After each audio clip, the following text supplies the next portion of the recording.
Hello and welcome to Fun with Flags, Savoir edition. Let me take you into the fascinating world of Franco-Italian vexillology.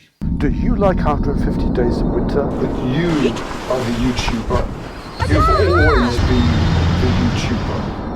I think I did a good job.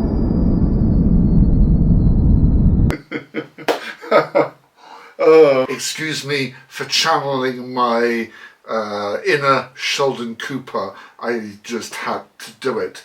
Yes, we are going to talk about flags, and please, before you suddenly stop this video, give it a chance.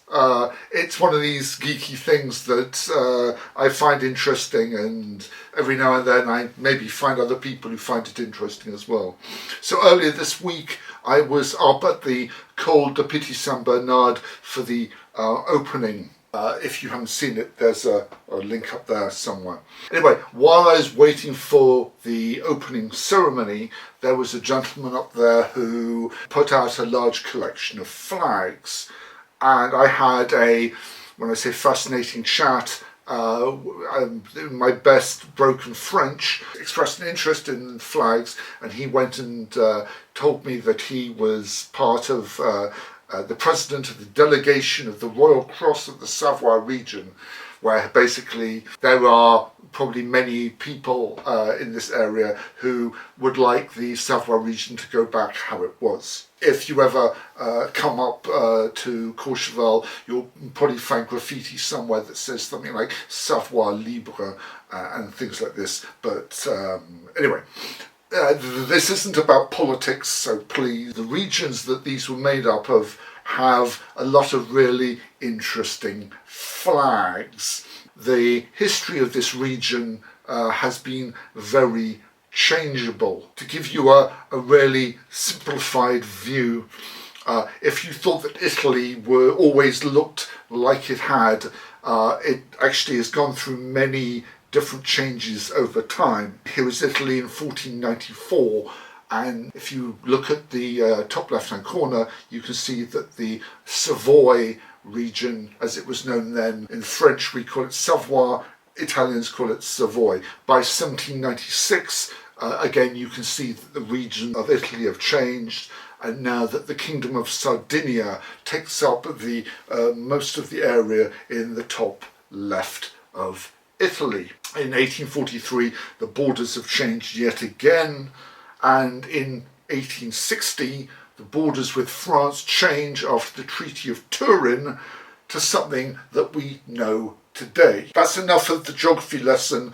Back to the flags. Starting at the left, we have these two flags with a red eagle. These were originally from the county of Nice. The county of Nice originally consisted of a variety of vigueries. Today it corresponds roughly with the district of Nice in the department of the Alpes-Maritimes, and remains a cultural region designated under the name of the Pays Niçois. The coat of arms of Nice, represented on the flag, is composed of a red eagle on three hills, surrounded by the crown and surrounded by green palms. The eagle shows the dependence on Savoyard power.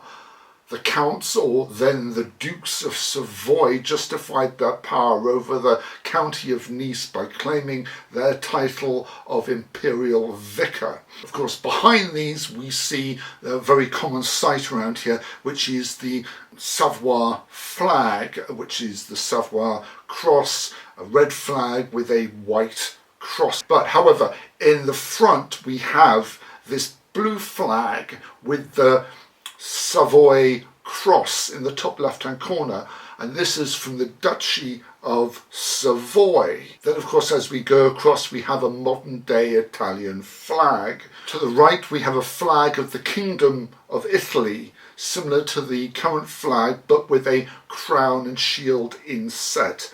This is actually the flag from the Kingdom of Sardinia in 1851 to 1861.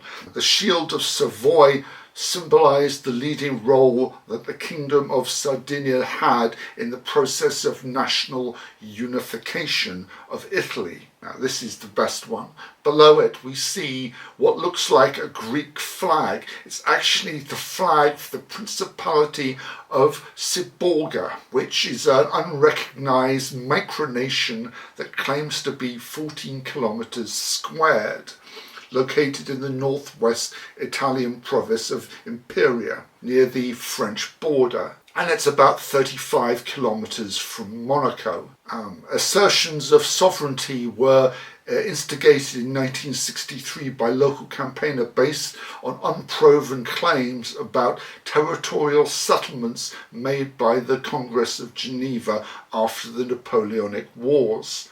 He claimed that he had found documents in the Vatican which indicated that Siborga had never been a possession of the House of Savoy and was therefore not legitimately included in the Kingdom of Italy when it was formed in 1861 during Italian unification. To the right we have a red flag with a white cross and a blue border, and just at the top it has what looks like a bridge.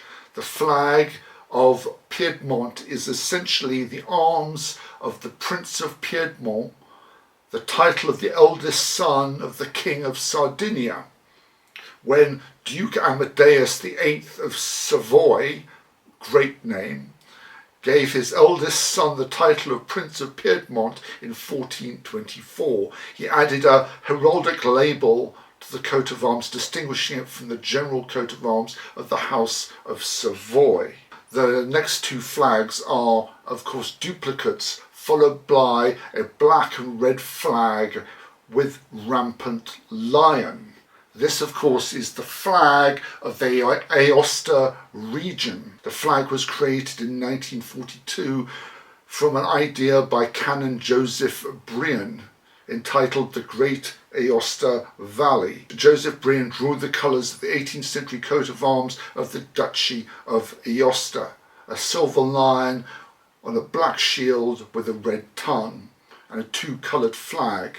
Shortly afterwards, the resistance movements of the Valle d'Aosta adapted these colours for themselves, creating a flag halved vertically, papale. However, after the liberation, the flags were never formally ratified, both because of widespread fear that it might fuel desires for independence and because of its similarity to some banners of the anarchist movement. So there you go. Was that not fascinating? Well, if you were still around at the end, I thank you. If you'd enjoyed videos like this, of course, do remember there is the subscribe button, the like button. But more importantly, if you have any questions, please leave them down in the comments down below. And of course, until I make another thrilling video, sadly not about flags, I will see you in the next video. Ciao.